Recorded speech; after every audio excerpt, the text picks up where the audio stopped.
want to call to order the first meeting of the Governance Committee that as newly constructed to be committee of committee chairs. The first item of business is the approval of the minutes of the meeting of January 17. Moved and seconded without objection. It's carried. We do this one first. They have travel issues. All right. We're going to take up item G4 first. I expect we'll run through some of the other issues very quickly until we get to the discussion issues. Action item G4 on that one from the Davis campus. And we have Provost Brown and others joining us. So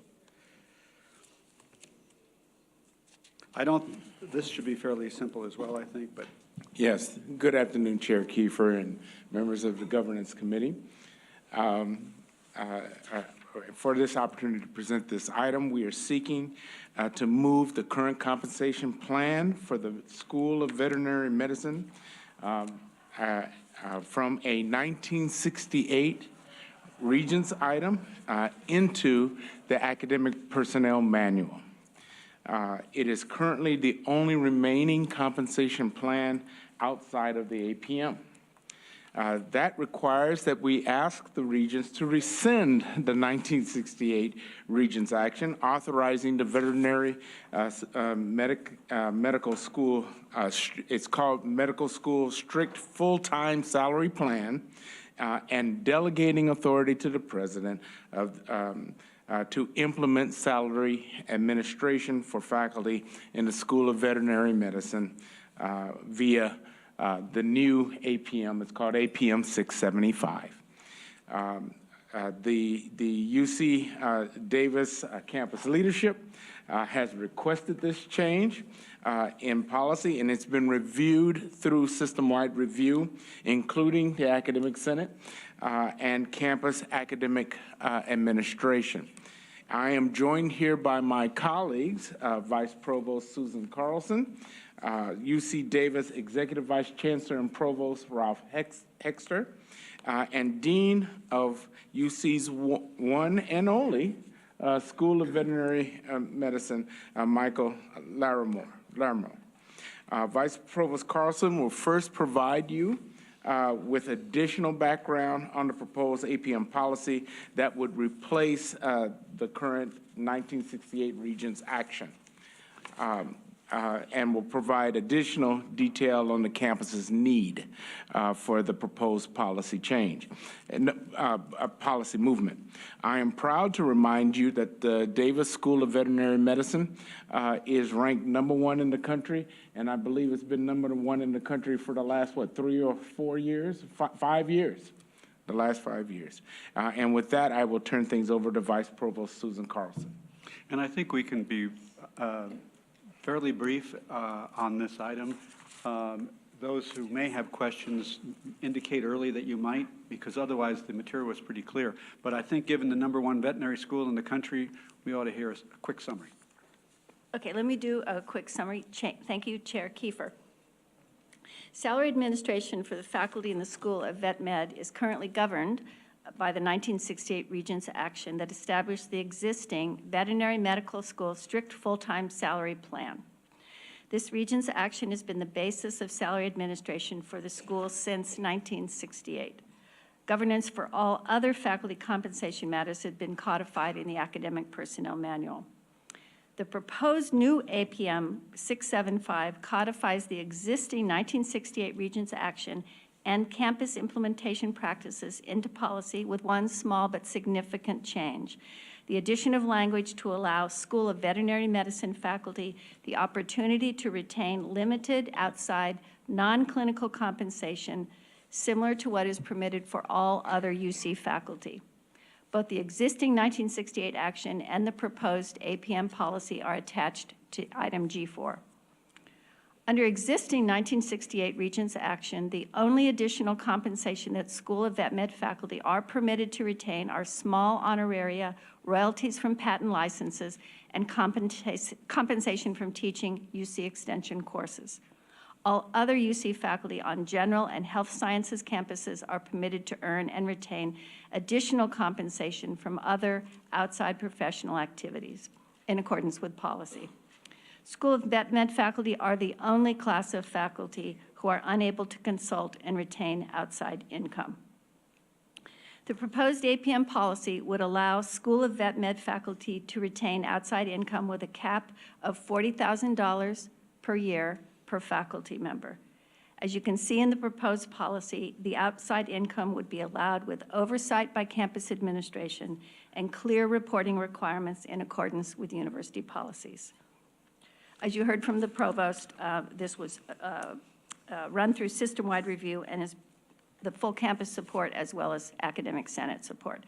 As a follow-up to this policy review, Provost Brown will convene a working group to study the option of a single compensation plan for all health science faculty, including those in human as well as animal health. Since this will be a complex review, we believe it's best to deal with the immediate issue for veterinary medicine first through the policy proposal we are bringing to you today, and to deal with a possible unitary policy next.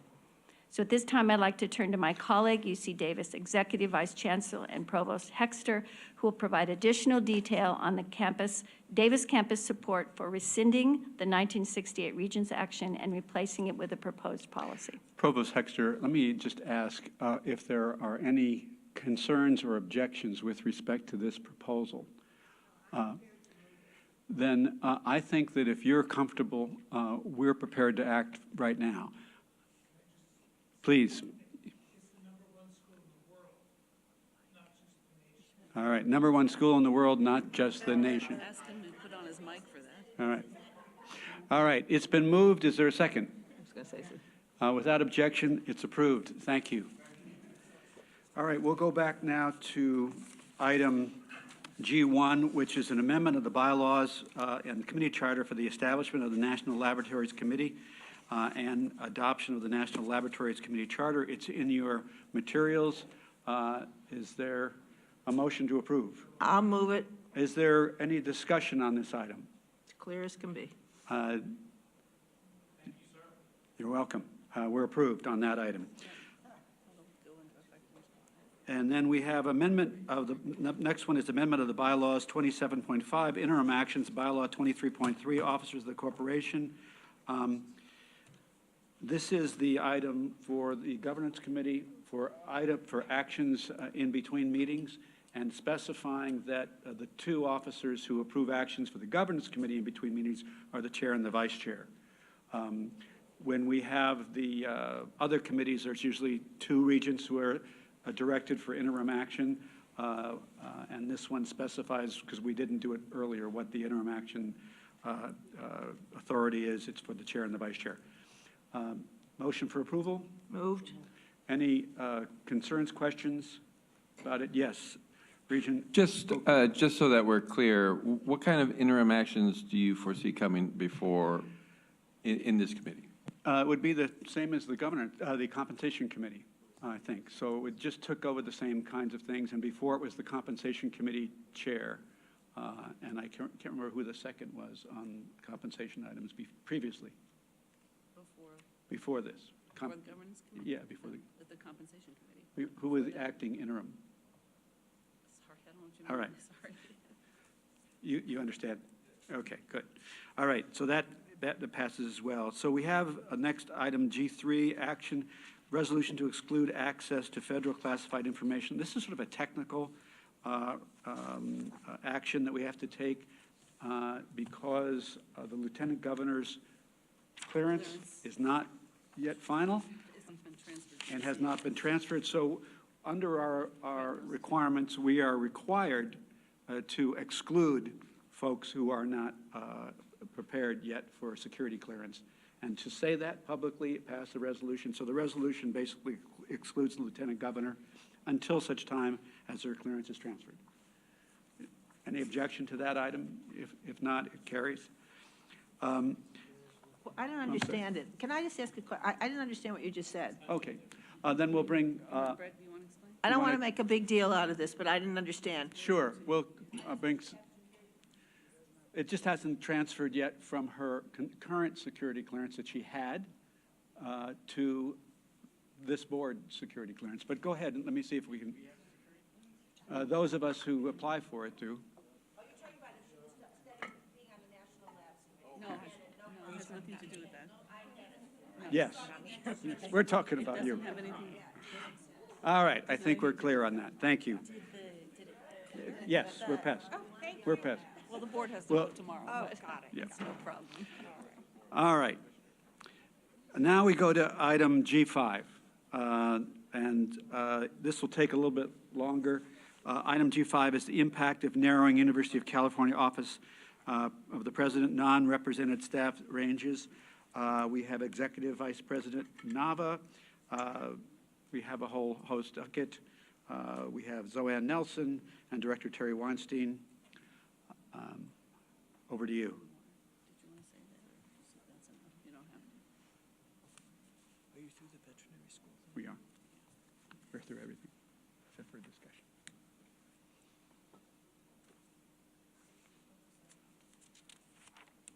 Great.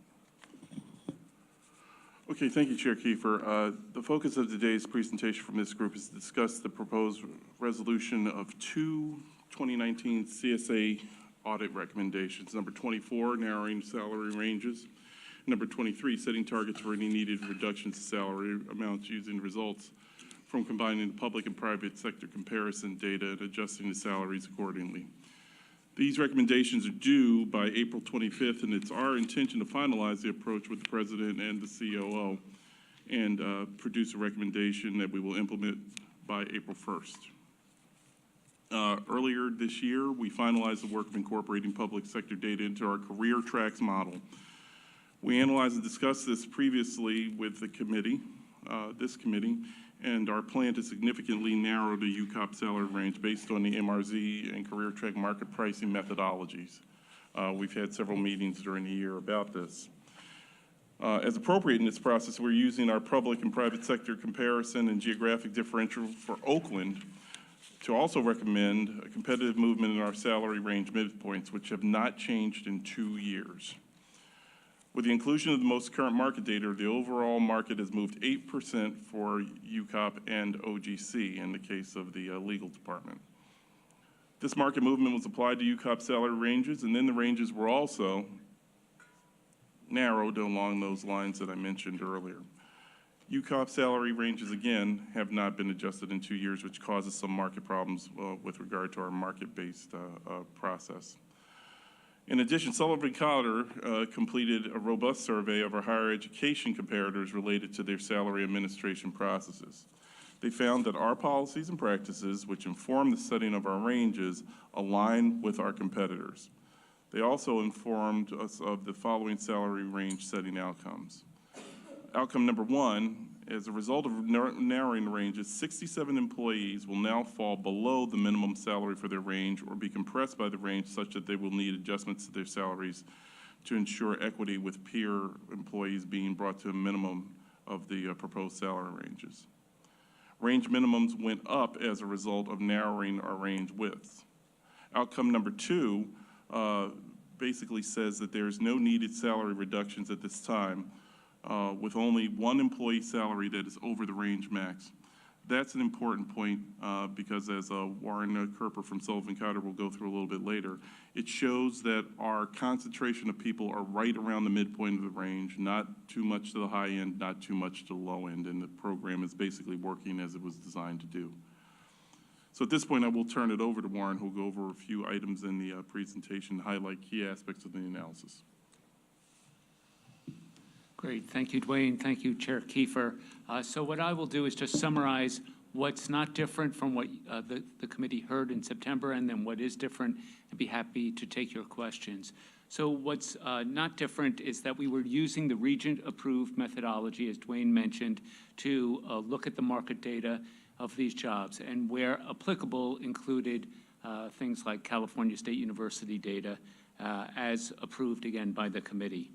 We also narrowed the ranges, which was reviewed and approved by the Governance and Compensation Committee in September, pretty significantly. But as Dwayne mentioned, many of the jobs are in the middle of the range anyway, so it had some minimal effect.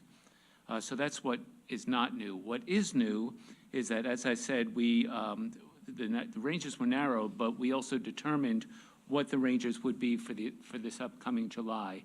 And since they haven't been updated since 2016, there's been movement in the marketplace, and the proposed ranges are being proposed to move 8%. When we spoke last September, it was about 5.5%, but that was looking at last year. Of course, the market's moved. What that means, though, is that just because the ranges are moving doesn't mean that everyone's salary is moving 8%. I think you'll just follow your normal merit increase process, but the ranges do move over time, and they haven't moved since 2016. So that is one proposal. Again, we reviewed, as Dwayne said, the number of employees who are below the minimum of the range, but also there are employees affected by what we call compression. Those are individuals who are in similar jobs who, once someone moves into the range, might be impacted. The total number of employees, as Dwayne mentioned, is 67 employees, accounting for about $190,000 of OP and OGC compensation, which is about 0.13% of payroll. Okay? And then, as Dwayne mentioned, we did review the policies of your peer institutions to determine if your policies were in concurrence or out of concurrence with those peer institutions. So what to do when an employee is below the minimum, what to do when there is a compression issue, and what to do with employees who are above the maximum. So typically, when employees are below the minimum, what OP does and what your comparator schools do is make an adjustment to bring them into the salary range. And on a case-by-case basis, to deal with compression, that is typically what's done in the industry, and that's what the suggestion is. And then when an individual is above the range, typically their pay is either frozen or they're given lump sum increases. Again, very typical, and that's what OP does. So your policies are very consistent with what we see in the marketplace. So that's a quick summary. I'm happy to, you've been given the report in advance, happy to turn it to whatever page you like or answer any questions. So just a reminder, this is, again, repeat, this is an audit recommendation to the Office of the President, and it's for the Office of the President to implement this. We've had about 3 meetings on this, I think. That's right. Going forward, first the approach, and there was a working group of regents involved in that, and then a second one, and now this report about what's coming out of it. Absolutely. So we'll expect the President to implement this. We also heard earlier potential disagreement with the auditor on where this comes out, given the compensation totals will be a little higher rather than lower when you take it as an aggregate. So any questions? Yes, Regent Cohen. So you're proposing to spend $200,000 on increased salaries, and given that the Office of the President's budget is flat, what gives in terms of what doesn't get done because we're increasing salaries here?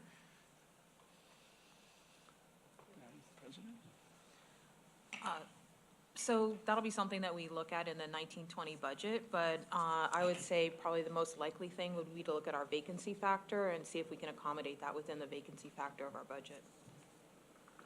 So when was the last time we did a review of whether or not positions were necessary and adequate for the office? We've been doing that for the past couple of years, and in fact, in the next item, I'll go over some of the work that we've been doing in that area, but quite a bit over the last couple of years. But to date, you sort of have eliminated any positions that you already view as unnecessary? Sure, we've been going through that as part of our budget process. We go through all of the positions, and for example, last year, we combined 2 divisions into the External Relations and Communications Division. Mm-hmm. We eliminated 1 Senior Vice President SMG position, and also reduced overall the number of staff in that division. But those have been reflected in the budget proposals today, right? Yes. So I'm just trying to, if we're out there publicly as we've been sort of, you know, complaining about the freeze on the Office of the President's budget, how do we then say, oh, but we've, you know, managed to accommodate $200,000 in salary increases for existing staff? As Zoanne said, primarily, we run at about a 10% vacancy rate. And a lot of those positions that are currently vacant probably will not be filled, or certainly will not be filled as quickly. And one of the features that Zoanne put into the budget process for this time around was a delay, basically of about 60 days in terms of open positions that was recently implemented, right? That was only in the COO division, but the other thing that we did do in this year's budget is that we allowed for the fact that there could be equity adjustments made during the year for certain individuals, and so there is a line item in our budget for this year, and so that's part of where we're going to be covering that cost as well. This year 18-19 or this year 19-20? 18-19, but it's a permanent line item, so that then becomes part of next year's And what's budget. the value of that? I think that was about 1.4 million to cover equity increases, promotions, and other types of activities that Gotcha. happen So through the year. you would say basically these pay increases are coming in lieu of other pay increases that you were planning on doing? Yes. Okay. All right, thank you. Any other questions from members? All right, thank you for that update. Let's go to item G6.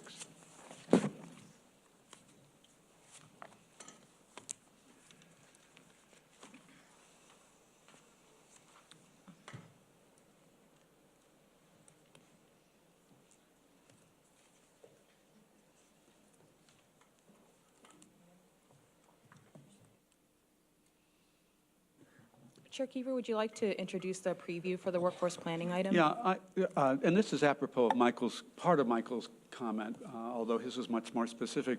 I think it's so important, which is why I've repeated it a couple of times already, the work that has been done over the last couple of years, stimulated by the audit, frankly, and that was to take a look at everything from assigned responsibilities within the office, manpower within the office, whether there was duplication in the office.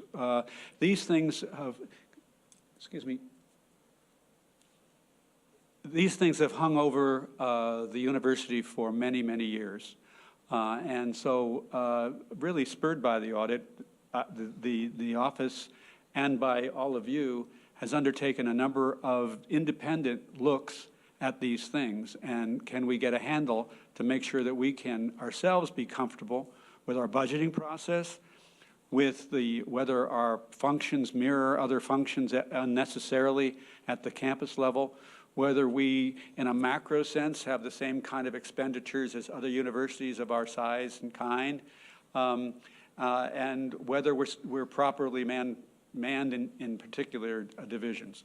So I just thought that you ought to cover that a little bit as you go into what sounds like a very dry part of this effort of workforce planning, and put it in that perspective.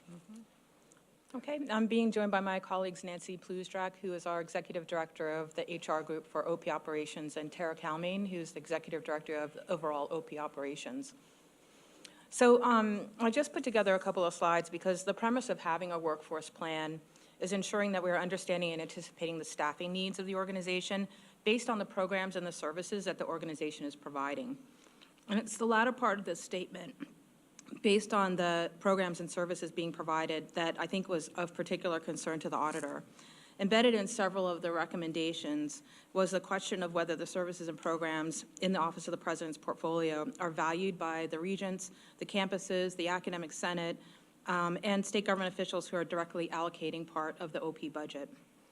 Ensuring OP is optimized has not just been a question for the past 2 years. President Napolitano actually has been invested in this question from the time that she arrived, and early on commissioned a study on the state of the organization, looked at the CFO and COO divisions and reorganized those, initiated strategic planning, and commissioned a review of OGC, among other efforts. So this work has been going on for longer than the past couple of years, but it's been particularly intensified with the audit over the last couple of years in particular. And some of the key questions around the Office of the President have been, are the services and programs aligned with the university's mission? Are they duplicating campus functions? Is OP overstaffed for the work that it's doing? What efforts have we made to assess programs and services and to solicit stakeholder input? And have there been impacts to the OP budget as a result of optimization efforts? So those are all questions that we've heard fairly frequently from our stakeholders over the last couple years and have really strived to be able to answer. There are a number of things that have been done over the last couple of years, and this slide is just kind of by the numbers some of those things. So all of these things I'll address in the next few slides, and given the lateness of the hour, I'll just move ahead and get right into it. One of the things that we've done over the past couple of years is to implement a number of independent reviews, and 4 out of 5 of the ones on this list here were generated as a result of the audit. One of them, it was an actual recommendation to the regents that they have the auditor, PwC, actually audit UCOP's statement of operating revenues, and that audit was concluded last year and found that the data was presented in accordance with accounting principles. The auditor felt like the breadth of that and the scope of that audit was not sufficient and asked that the regents then also embark on a review of our controls and our budgeting and reserve controls in particular, and the effectiveness of those. And so our audit office retained Deloitte to do that work, and they found generally the controls are operating effectively. Schoberg Evershank also conducted a 10-campus survey. They reported on that previously to the board, and as a result, the chair and the president and 3 of the chancellors reviewed the outcome of that report and reported on that in the January meeting. And lastly, as we've just heard from Sullivan Cotter, we retained them to actually look at our staff compensation methodology and ensure that it was aligned with best practices. In the meantime, the president also commissioned a UCOP-wide organizational review and had Huron come in to take a look at optimization opportunities, efficiency options, and they presented a number of options, which were primarily about where certain functions of OP may be most effectively performed, whether at OP or at a campus on behalf of the system, or maybe even as a separate location or a 501c3. So they proposed a number of potential opportunities that we might look at. As Schoberg and Evershank mentioned in their presentation earlier today, one of the other recommendations from the audit was that we convene the Executive Budget Committee. And I would say that they've engaged in a very robust review of the Office of the President, and it does have representation from every campus and also from the Academic Senate as well as OP leadership. They've invested 47 hours over the past couple of years in 14 different meetings. And one of the things that they did in the first several months was schedule 3 all-day meetings and do a deep dive into every UCOP division. And that kind of formed the basis of their understanding of what OP does. And they've continued to ask for those kinds of reviews throughout the time that they've been meeting, and are going to be particularly invested in reviewing our current year budget for next year that we're putting together. So, Ann, could you go back 2 slides? I just want to Sure. say, again, this is sort of part of, the Huron report said that the university was right-sized for the things they were doing. The criticism of the Huron report that I heard was, that's fine, but are the things that UCOP is doing the right things? So the purpose of the Schoberg 10-campus review, where the president and I met with 3 of the chancellors and went through line by line the survey responses, was to judge whether the right things were being done, not just whether they were right-sized and so forth. So some changes were made with respect to that, recommendations to the president, but generally speaking, nomenclature was confusing. For instance, the provost at the system-wide level does not do what the provost at a campus does necessarily. So with clarifications, a lot of things, I think the chancellors came away saying 95% or whatever it is of what the office does are doing the right things. So I say this because it's not put an end to it forever. We will have to keep looking at this for a long time about the size of the office when we have pressures, budget pressures. But it's important now that the public, legislators, catch up to where we are on this in terms of the reviews and work we've done to indicate how we focused on this, and not only that, how we've made changes that were necessary and that we are pretty much on track of what we should be doing. And I know the president will continue to look at it from a manpower point of view. Do we need everyone doing it? But it looks like we're on track on that. So thank you. Yes, thank you, Chair Kiefer. We did work with the state in 2017 and put forward a report at their request in December, where we were asked to identify $15 million that could be redirected from the Office of the President and other sources where we receive funding from the state to fund future enrollment at the campuses. And so we actually spent over 10 hours with staff from legislature, from LAO and DOF, reviewed 63 different programs. We created a pretty comprehensive data set of all the programs that are funded, how they're funded, what they do, who they serve, et cetera. Submitted a number of background materials, and as a result, in our current year budget, last May, we proposed that we reduce our budget by $8.5 million at the Office of the President, and in total came up with the entire $15 million to be redirected to support FY 18-19 and future enrollment growth. Last May, we presented the 18-19 budget, and this slide was presented as part of that. So we will be doing an update in more detail tomorrow about the OP budget and where we are for this current year.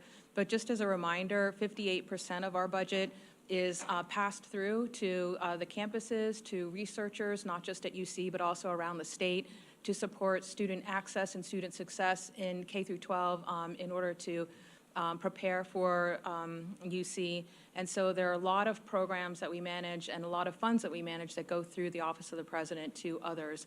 We also have a number of fee-for-service types of activities where there's a particular fee that's based on a reasonable allocation methodology, and those things combined are 58% of the OP budget. We also looked at our spend on short-term projects and priorities and how we were budgeting for those. And we are transparent and we disclose those in our budget. We have a schedule that itemizes the ones that we anticipate and know about and then leaves some room for others that might happen throughout the year. And between 17, 18, 18, 19, we reduced that budget 38%. And then earlier we talked about in our reserves how we looked at our fund balances and our reserves, and we recommended allocating $40 million from our fund balances out to the campuses, and that was approved by the regents, and those funds have since gone out. And then lastly, overall, we reduced the budget by $33 million, excluding UC Path, $14 million when you include UC Path growing to accommodate new campuses coming online.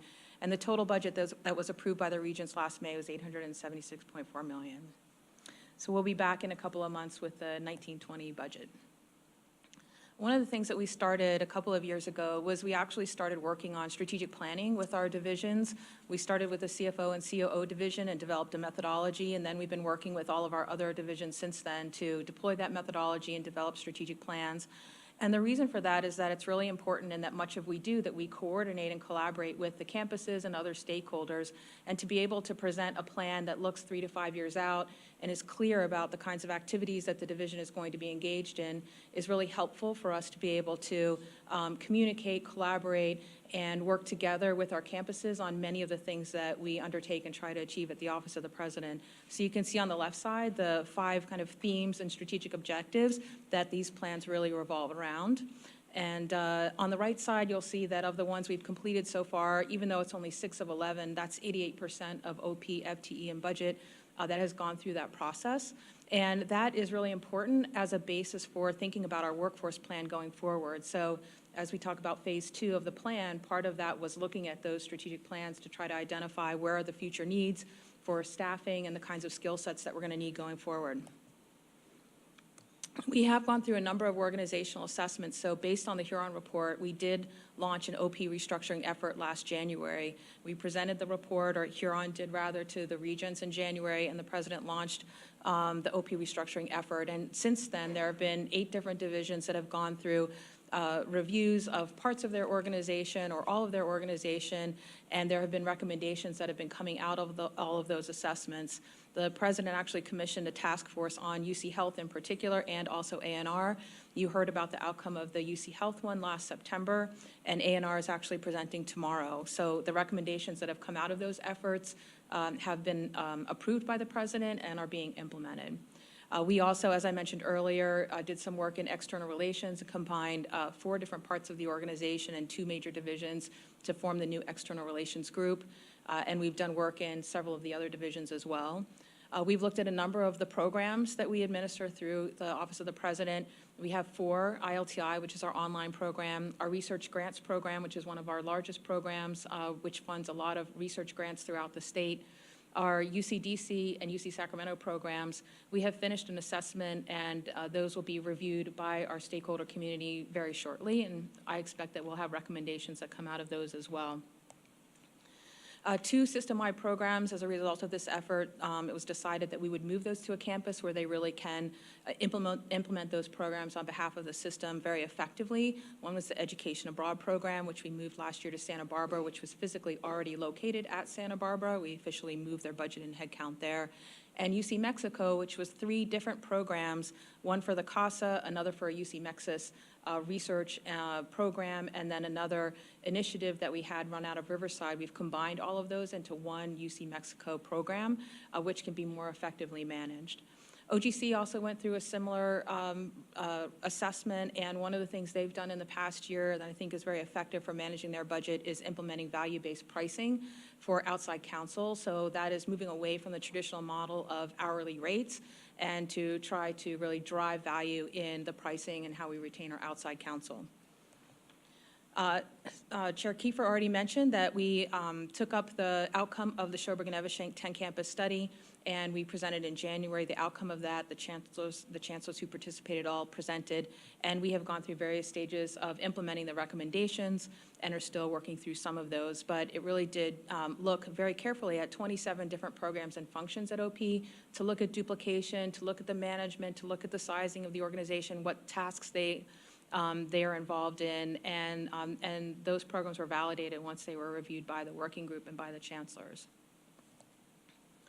I already talked about the response to the CSA audit, and so we talked about that today, and we are working very hard, and we have put in a number of hours to work very diligently to meet their recommendations. So overall, we have counted up, and I think we've tried to remove as much possible duplication as possible, but I think that we've had over 700 different stakeholders, including all of you, all of our academic senate, system-wide representatives, many people at OP, external advisors. There's been a pretty long list of people who have been engaged very thoughtfully in the work that we've been doing over the past couple of years. And I think that as much as we have tried to undertake and do this work, we recognize that there is a need for continuous improvement, so no organization is perfect, nor does it stand still, and we need to continue to work on this going forward. But we think we have made serious strides to try to make sure the organization is functioning as effectively as possible. So I think that's the underlying basis for why the auditor felt like it was important for us to develop a workforce plan. There are many other elements in a workforce plan to look at our workforce and how we're sure we're meeting those needs. And now Nancy has really spearheaded that effort. There's a lengthy report that Schoberg Eveshink mentioned as well that they've put together on phase 2. You have it available to you. If you like, Nancy can walk through that and answer any questions. So up to you, Chair Kiefer, how you'd like to proceed. I think quickly, we have the material there, quick overview, and then I think that would suffice. And sure. This year we focused on really focusing on phase 2, which is the implementation of the CalHR best practice model. And our focus this year was on gathering and analyzing our workforce data, which is our benchmark data in preparation for phase 3. So we looked at building on the foundation of phase 1, which was really building our strategic framework.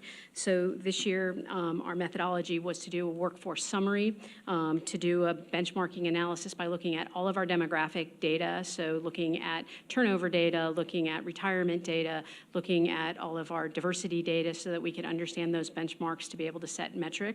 And then to understand by meeting with division leaders and understanding qualitative information to understand what our current and future needs for the organization are by looking at not only our strategic plans, as Zoanne said, but to also understand from them, based on their needs, what are the competencies that we need currently, and then what we're going to need for the future so that we can understand those needs. And by understanding what we have currently and what we're going to need from the future, we're able to understand and create a gap analysis for ourselves. And by using that information and doing an analysis on our competencies, we were able to understand that we have 4 competency areas that we want to focus on, and those 4 competency areas that we're focusing on are areas around job mastery, which are our technical skills that we want to continue to build technical skills and in our various areas of focus, communication and collaboration, customer and client focus, and building strong people managers in the organization. We also needed to look at what are some of the critical jobs that we have in the organization that are hard to fill jobs, that are jobs that we have high risk in losing because perhaps we have either high turnover, they're very hard to fill perhaps in the marketplace, or we have perhaps high challenge because we might have high retirement trends that we're seeing in the marketplace. And so after that analysis, and also talking with the division leaders, we were able to identify 5 categories in those job areas that we needed to focus on so that we will build our workforce plan around.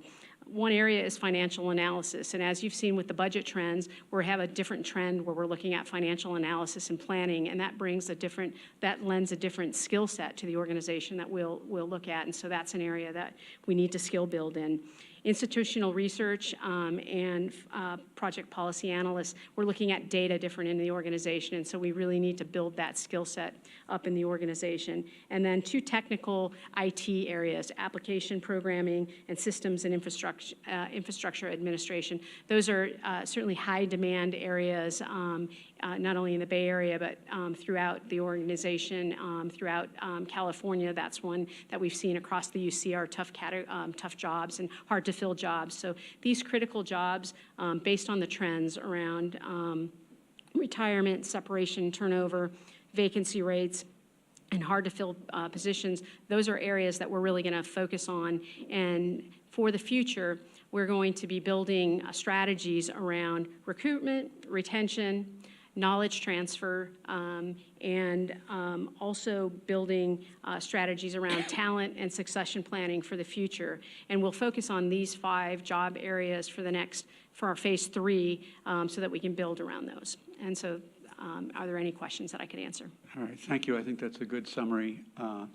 And because of the time, and unless there are real pressing questions, I think we're going to move ahead to the next, to our closed session and discussion of those matters, followed quickly by the nominations committee, and then we'll be elsewhere after that. Thank you so much for that presentation.